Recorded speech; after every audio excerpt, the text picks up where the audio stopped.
តោះឥឡូវយើងចូលមកដល់ចំណុចបន្ទាប់ដែលចំណុចនេះផងដែរយើងនឹងនិយាយអំពីទឹកសាបដែលភាគច្រើនទឹកសាបនៅលើភពផែនដីរបស់យើងស្ថិតនៅក្រោមទម្រង់ជាផ្ទាំងតកដ៏ក្រាស់ដែលគ្របដណ្ដប់ទៅដល់ទ្វីបអង់តាក់ទិកនៅជិតប៉ូលខាងត្បូងនៅតំបន់ Greenland នៅប៉ូលខាងជើងដុំនឹងផ្ទាំងតកធំៗដែលនៅតែភាគច្រើនវាតែងតែប្រេះបែកនិងយកចេញពីផែនដីនិងយកចេញពីផែនតក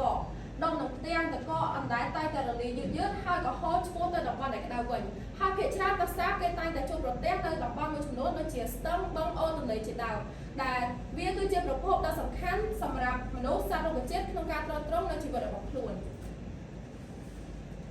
ចូលមកដល់ចំណុចបន្ទាប់យើងនឹងសិក្សាអំពីទឹកនៅក្រោមដីដែលដូចដីដែលហៅថាទឹកក្រោមដីទឹកក្រោមដីគឺជាទឹកដែលជ្រាបឬហូរទៅបំពេញប្រហោងនៅស្រទាប់សិលា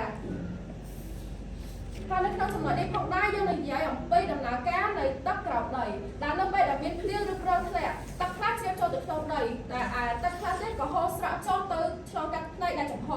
រវាងភាគល្អិតនៃដីនិងសិលាហើយទីបំផុតទឹកក៏បានទៅដល់ស្រទាប់សិលាដែលមិនអាចឆ្លងកាត់ទៀតបានដែលទឹកនៅក្រោមដីវាមានបរិមាណច្រើនជាងទឹកបឹងស្ទឹងអូរទន្លេនៅលើពិភពលោក